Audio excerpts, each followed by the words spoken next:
അപ്പോൾ ഇന്ന് നമ്മൾ പന്ത് അല്ലെങ്കിൽ ബോൾ ഉപയോഗിച്ചുള്ള ഫ്രേസസ് ആണ് നോക്കുന്നത്. അപ്പോൾ ആദ്യത്തെ phrase keep the ball rolling. ഇതിൽ ശ്രദ്ധിക്കുന്ന കാര്യം, ബോൾ എന്ന് പറയുമ്പോൾ ഓ എന്നുള്ള സൗണ്ടാണ് വരേണ്ടത്, ബോൾ അല്ല, ബോൾ ബോൾ. പക്ഷേ റോളിംഗ് എന്ന് പറയുമ്പോൾ ഓ എന്ന് പറഞ്ഞ സൗണ്ടാണ് വരേണ്ടത്, റോളിംഗ്. റോളിംഗ് അല്ല, rolling. To keep the ball rolling. ഇതിൻ്റെ അർത്ഥം എന്താണെന്ന് വെച്ചാൽ ടു കണ്ടിന്യൂ ദ മൊമെൻറ്റം എന്ന് വെച്ചാൽ ഇപ്പോൾ എന്താ നടക്കുന്നത് അത് നടന്നുകൊണ്ടിരിക്കാൻ വേണ്ടിയിട്ടുള്ള പ്രവൃത്തി ചെയ്യാം. ഇപ്പോൾ ഒരു ടീച്ചർ പറയാണ് കുട്ടികളുടെ അടുത്ത് ഒരു ക്വിസ് നടത്തിയപ്പോൾ നിങ്ങൾ ആദ്യത്തെ 4 ഉത്തരങ്ങളും കറക്റ്റായിട്ട് പറഞ്ഞു, ഇത് തന്നെ കണ്ടിന്യൂ ചെയ്യൂ, 5-മത്തതും കറക്റ്റായി പറയൂ. ഇതെങ്ങനെയാണ് പറയുക? കീപ് ദ ബോൾ റോളിംഗ് വെച്ചിട്ട്. അപ്പോൾ ടീച്ചർ പറയാണ്, wow, you guys have done all the 4 questions correctly. Keep the ball rolling. What's the answer to the question number 5? അപ്പോൾ ടീച്ചർ ചോദിക്കുകയാണ്, 4 ശരിയാക്കി 5-മത്തതും കൂടെ ശരിയാക്കൂ എന്ന് പറയുകയാണ്. എങ്ങനെയാണ് പറയണത്? Keep the ball rolling.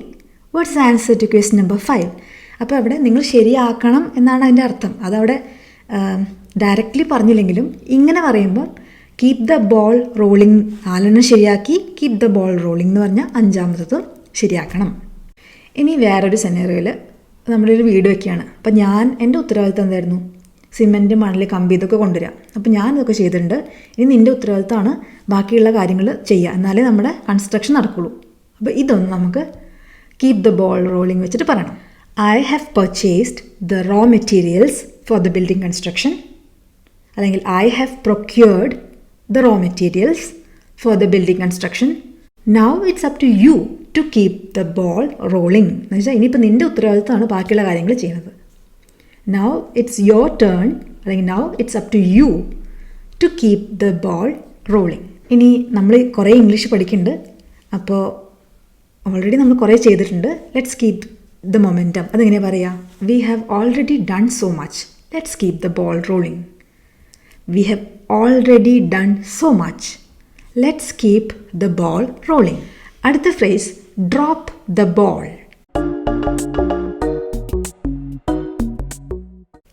എന്ന് വെച്ചിട്ടുണ്ടെങ്കിൽ മേക്ക് എൻ എറർ അല്ലെങ്കിൽ മിസ് എൻ ഓപ്പർച്യൂണിറ്റി, ഇതൊക്കെയാണ് ഡ്രോപ്പ് ദ ബോളിൻ്റെ അർത്ഥം. ഇപ്പോൾ നമ്മുടെ ഫ്രണ്ട് ആൾ തിരിച്ചു വിളിക്കണം, എന്നാലാണ് ആൾക്കൊരു കാര്യം സാധിക്കുക. ആളാണെങ്കിൽ തിരിച്ചു വിളിക്കാൻ മറന്നുപോയി. അപ്പം നമ്മളെങ്ങനെ ഇത് വെച്ച് പറയുക ഡ്രോപ്പ് ദ ബോൾ വെച്ചിട്ട്? She really dropped the ball when she forgot to call back.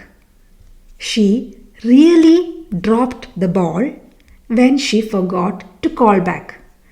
Call back എന്ന് വെച്ചാൽ തിരിച്ചു വിളിക്കാൻ. ഇനി വേറൊരു സെനാറിയോയിൽ ദയവേത് അബദ്ധമൊന്നും കാണിക്കല്ലേ, ഞങ്ങളെല്ലാവരും നിന്നെയാണ് വിശ്വസിക്കുന്നത്, നിന്നെയാണ് ആശ്രയിക്കുന്നത്. ഇതെങ്ങനെയാണ് പറയാം? For heaven's sake please don't drop the ball, we are relying on you. For heaven's sake, heaven's sake എന്ന് വെച്ചാൽ ദൈവത്തെ ഓർത്ത് എന്നൊക്കെയുള്ള അർത്ഥത്തിലാണ്. ഫോർ ഗോഡ്സ് സേക്ക് എന്നൊക്കെ പറയാം. For heaven's sake please don't drop the ball, mistake ഒന്നും വരുത്തല്ലേ. We are relying on you, ഞങ്ങൾ നിന്നെയാണ് ആശ്രയിക്കുന്നത്. ഇനിയിപ്പോൾ ഞാൻ പറയാണ്, ഞാൻ നല്ല കോൺഫിഡൻ്റ് ആണ്, ഞാൻ തെറ്റൊന്നും വരുത്തില്ല. ഇതെങ്ങനെയാണ് ഡ്രോപ്പ് ദ ബോൾ വെച്ചിട്ട് പറയുക?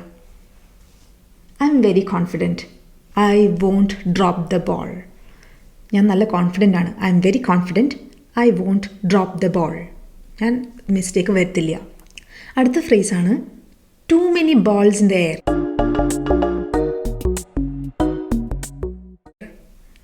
വായുവിൽ കുറേ ബോൾസ്. ഇതിൻ്റെ അർത്ഥം എന്ന് വെച്ചാൽ കുറേ കാര്യങ്ങൾക്ക് ഒരേ സമയത്ത് നമ്മുടെ അറ്റൻഷൻ വേണം. നമ്മൾ കുറേ കാര്യങ്ങൾ ഒരേ സമയത്ത് ടേക്ക് കെയർ ചെയ്യണമെന്ന് വിചാരിക്കുക.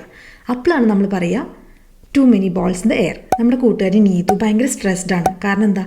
ആൾക്ക് കുറേ കാര്യങ്ങൾ ഒരേ സമയത്ത് നോക്കാനുണ്ട്. ആരെങ്കിലും ആളൊന്ന് സഹായിക്കുമോ? ഇതെങ്ങനെയാണ് പറയുക നമ്മൾ? Neethu is stressed as she has too many balls in the air right now. Neethu stressed ആണ്, ആൾക്ക് കുറേ കാര്യങ്ങൾ ഒരേ സമയത്ത് ചെയ്യാനുണ്ട്. നമ്മൾ എന്താ പറയണേ? ആർക്കെങ്കിലും ആളൊന്ന് സഹായിക്കാൻ പറ്റുമോ?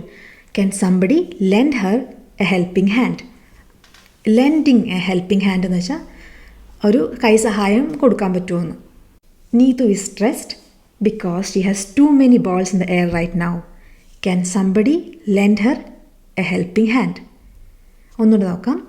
Neethu is stressed because she has too many balls in the air right now. Can somebody lend her a helping hand.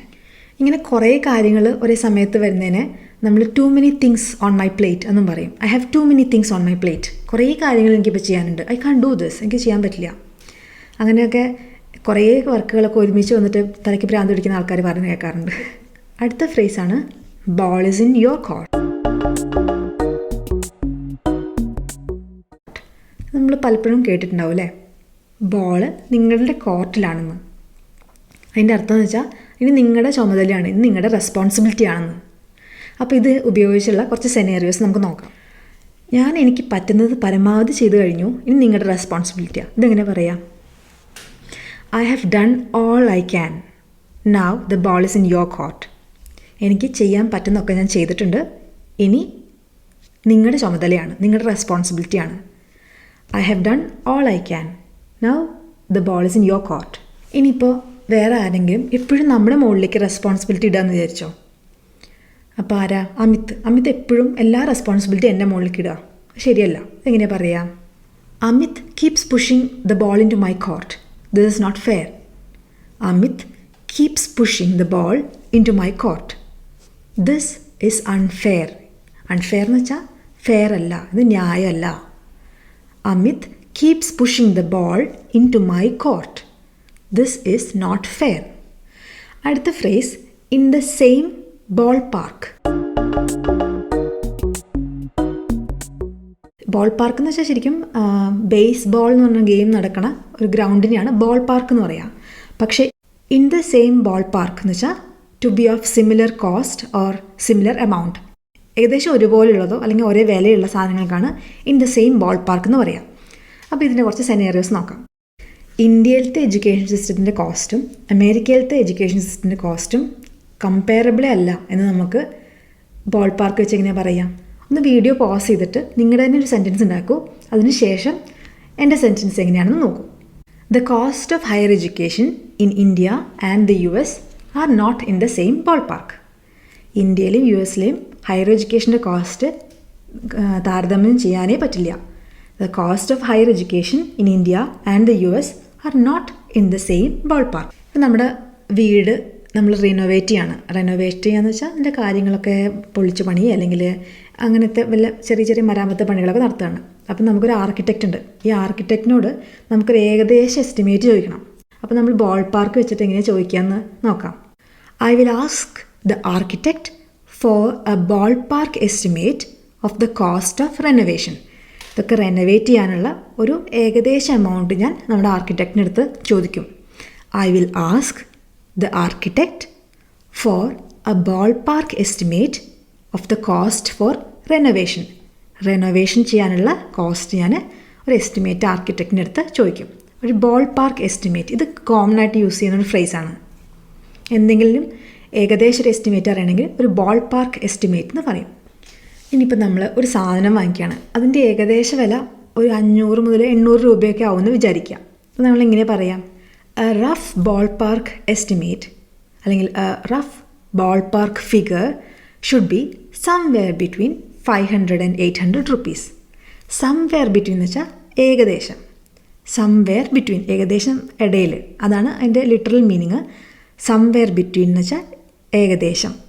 a rough ballpark figure would be somewhere between 500 and 800 rupees.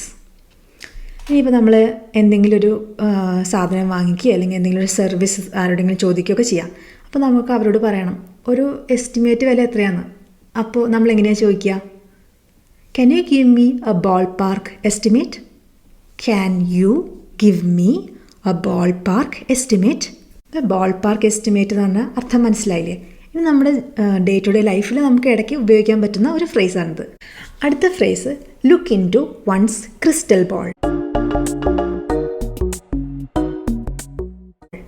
ഈ ക്രിസ്റ്റൽ ബോൾ എന്താണെന്നറിയോ? എന്നുവെച്ചാൽ ഫ്യൂച്ചറൊക്കെ predict ചെയ്യാൻ വേണ്ടിയിട്ട് നമ്മൾ western കൺട്രീസിലൊക്കെ use ചെയ്യുന്നൊരു സംഭവമാണ് crystal ball.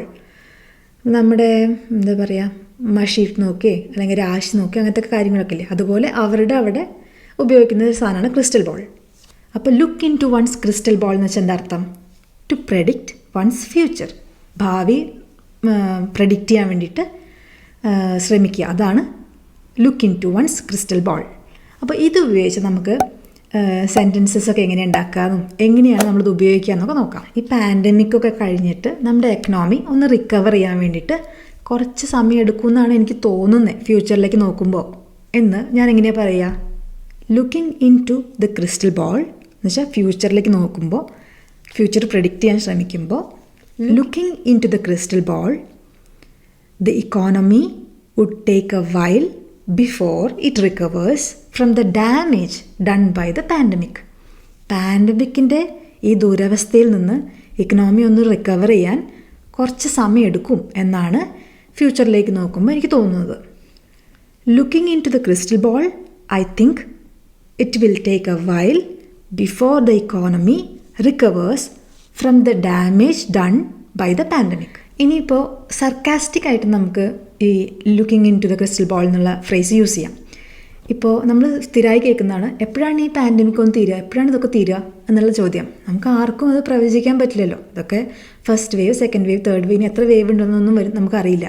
Hopefully എല്ലാം ശരിയാകും, വാക്സിനേഷൻ വന്നൊക്കെ ശരിയാകും. പക്ഷേ ഇത് നമ്മൾ ഒരാളോട് ചോദിക്കുകയാണെങ്കിൽ അയാൾക്കിതൊന്നും എനിക്ക് അറിയില്ല എന്ന് പറയുന്നതിന് പകരം കുറച്ച് സർക്കാസ്റ്റിക് ആയിട്ട്, കുറച്ച് സർക്കാസ്റ്റിക് എന്ന് പറഞ്ഞാൽ കുറച്ച് കുസൃതിയോട് കൂടി ഒരു ഉത്തരം എങ്ങനെ പറയാൻ നോക്കാം. അപ്പോൾ ചോദ്യം എങ്ങനെയാണ്? When do you think the pandemic will end? നിങ്ങൾക്ക് തോന്നുന്നത് എപ്പോഴാണ് ഈ പാൻഡമിക് ഒന്ന് തീരുക? അപ്പോൾ എങ്ങനെ ഉത്തരം കൊടുക്കണേ? ഇത് വളരെ ഫോർമലായിട്ട് പറയുന്നൊരു കുറച്ചൊരു കുസൃതിയോട് പറയുന്നതാണ്. അതുകൊണ്ട് വളരെ എന്താ പറയുക, സീരിയസ് ആയിട്ടുള്ള കോൺവെർസേഷൻസ് അല്ലെങ്കിൽ ഇമ്പോർട്ടൻ്റ് ആയ ആൾക്കാരുടെ അടുത്തൊന്നും എടുത്ത് പ്രയോഗിക്കരുത്. ലൈറ്റ് ആയിട്ടുള്ള കോൺവെർസേഷൻസിൽ ഉപയോഗിക്കാൻ പറ്റിയൊരു സർക്കാസ്റ്റിക് ആയിട്ടുള്ള ഫ്രേസാണ്. When do you think the pandemic will end? അപ്പോൾ ആൻസർ പറയണത് I will look into my crystal ball and let you know. I will look into my crystal ball and let you know. Let you know എന്ന് വെച്ചാൽ അറിയിക്കാം. അപ്പോൾ ഇന്നത്തെ class ഇത്രയേ ഉള്ളൂ. അടുത്തൊരു വീഡിയോ ആയിട്ട് അടുത്ത ദിവസം വീണ്ടും കാണാം. ഇന്ന് നമ്മൾ ഡിസ്കസ് ചെയ്ത ഫ്രേസസിൽ നിങ്ങൾക്ക് പറ്റുന്ന രീതിയിലൊരു സെൻറ്റൻസ് ഉണ്ടാക്കിയിട്ട് കമൻറ്റിലിടാൻ മറക്കരുത്. അപ്പോൾ ശരി, ബൈ ബൈ.